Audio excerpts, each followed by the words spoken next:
राधे राधे मेरे प्यारे भाइयों बहनों माताओं व बंधुओं, संस्कार की बातें चैनल में आपका स्वागत है। बंधुओं, आज बैसाख मास संकष्टी चतुर्थी के दिन मैं आपको सुना रही हूँ संकष्टी चतुर्थी व्रत कथा और पूरण पूजा विधि। बंधुओं, जो मनुष्य भी संकष्टी चतुर्थी व्रत कथा को सुनते हैं और संकष्टी चतुर्थी व्रत को करते हैं, उन्हें जीवन में कभी भी आर्थिक संकटों का सामना नहीं करना पड़ता।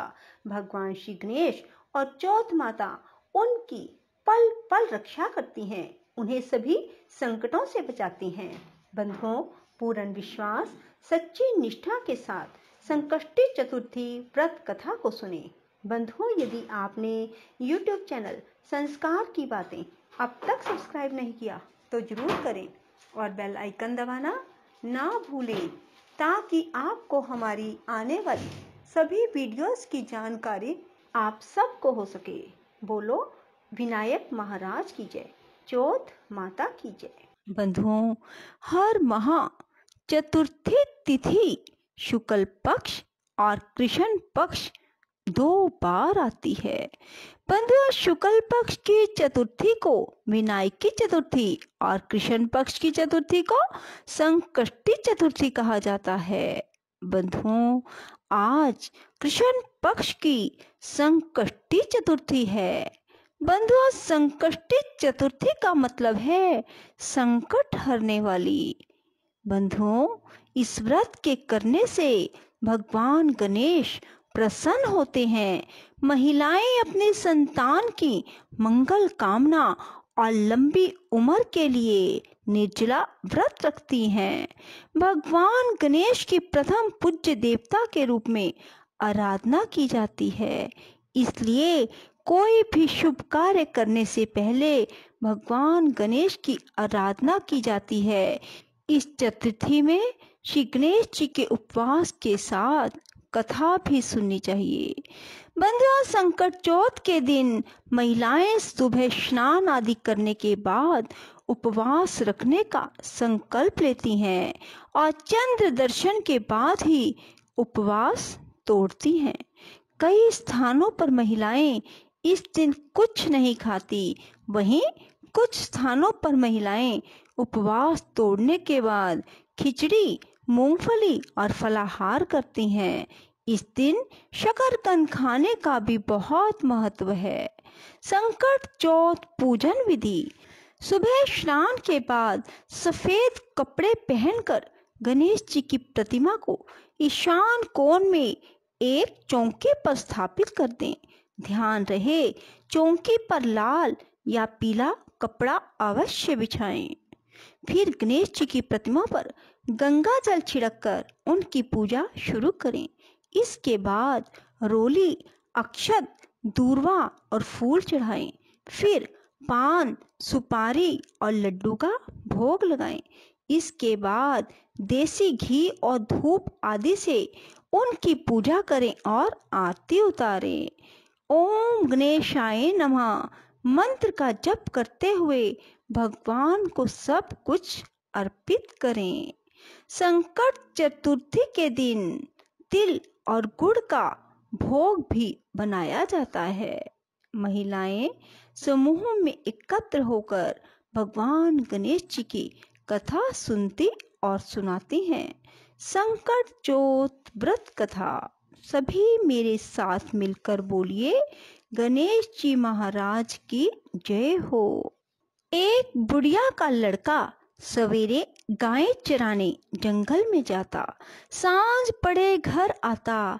सारे दिन की मेहनत के 4 टके अर्थात 8 पैसे रोज मिलते, जिससे माँ बेटों का गुजर बसर होता। बुढ़िया का चौथ माता की कहानी सुनने का व्रत करने का नियम बराबर चलता था। व्रत के रोज 5 लड्डू बनाती, 2 चौथ के विनायक के और 1 अपना। इस तरह नियम पालन करने से वह मोटी होती जा रही थी। पास पड़ोसिन को इस बात की जलन थी। उन्होंने बुढ़िया के लड़के को बहकाया। लड़के ने सोचा, मैं तो सारे दिन मेहनत करके सूखी रोटी खाता हूँ और यह घर बैठी लड्डू खाकर मोटी ताजी हो रही है। इसी सोच के कारण वह एक दिन गाय चराने नहीं गया और छिप कर बैठ गया। उस दिन चौथ थी। बुढ़िया 2 पैसे का घी लाई और सदा की तरह 5 लड्डू बनाए और भोग लगाया। लड़का चुपके चुपके सारी बातें देख रहा था। दूसरे दिन वह बुढ़िया से बोला, माँ, मैं कमाने जाऊंगा, यहाँ कमाई बहुत थोड़ी है। बुढ़िया ने बहुत समझाया पर वह नहीं माना। तब बुढ़िया ने हाँ कर दी।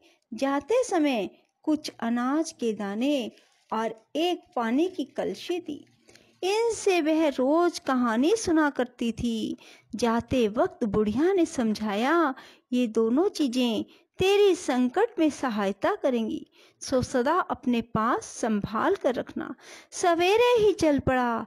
चलते चलते रास्ते में एक नदी आई। बरसात का मौसम था। नदी में पानी चढ़ा हुआ था। पार जाने का कोई रास्ता नहीं दिखाई दे रहा था। बड़ा दुखी हुआ।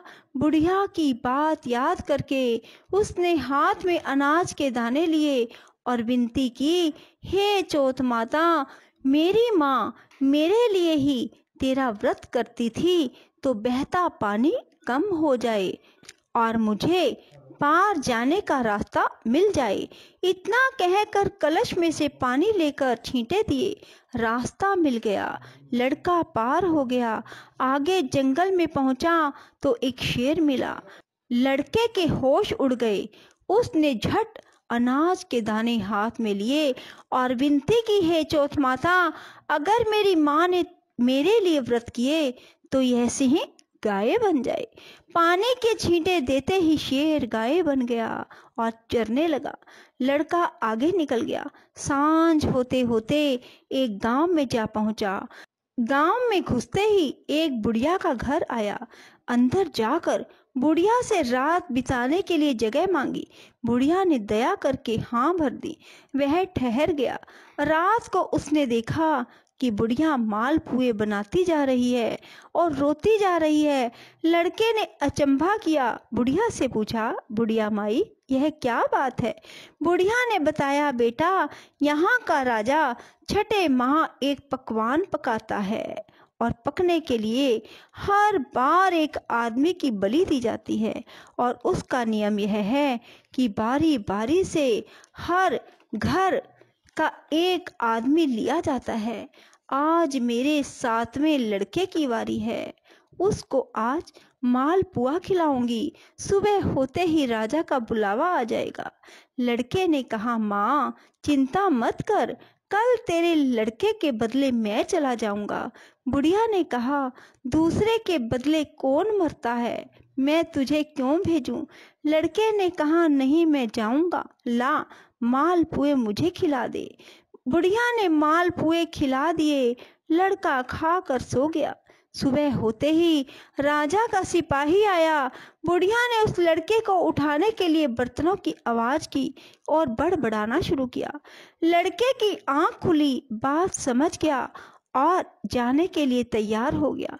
जाते वक्त उसने अपनी लाठी और कंबल बुढ़िया को संभलाई। कहा, मैं आकर ले जाऊंगा। बुढ़िया ने कहा, मैं संभाल कर तो रख दूंगी, पर मैंने तो गए हुए को आज तक वापस आते नहीं देखा। पर यदि तुम विश्वास रखते हो तो ठीक है, तुम्हारी भगवान रक्षा करे। लड़का चला गया।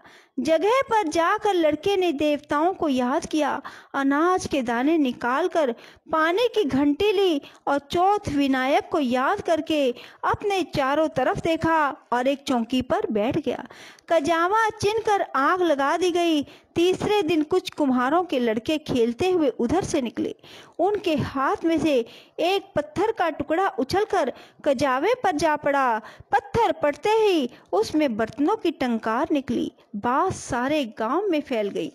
लोगों ने अचंभा किया। नौकर चाकर भेजे गए। कजावा खोला गया। कांसे पीतल के बर्तन निकले। भीतर से आवाज आई, भाइयों, कजावा धीरे धीरे खोलना। अंदर आदमी भी हैं। उन्होंने सुझाव दिया कि यह आदमी की ही आवाज है, तुम डरो मत। आखिर सारा कजावा खोल दिया गया। लड़का चौकी पर हंसता हुआ मिला। चौकी के चारों ओर जुआरे उगे हुए थे, पानी का कलश भरा हुआ था। राजा के पास लड़के को लाया गया। राजा ने सारा किस्सा सुनना चाहा। लड़के ने बताया कि मेरी माँ चौथ विनायक का व्रत करती थी और उसी ने आते वक्त मेरी रक्षा के लिए यह अनाज और पानी का कलश दिया था। राजा ने भाग्यवान लड़का देखकर अपनी लड़की का विवाह उससे कर दिया और चौथ का व्रत करने का ढिंडोरा पिटवा दिया। कई दिन बीत गए। राजा के बेटों की बहुओं ने ननद को ताना मारा, बाई जो पेट से निकले हांडी से नहीं। राजकुमारी ने अपने पति से कहा, माए जहाँ मायका, सास जहाँ ससुराल। लड़का भी बात समझ गया और राजा रानी से आज्ञा मांगी और अपने गांव को अपनी पत्नी को लेकर चल पड़ा।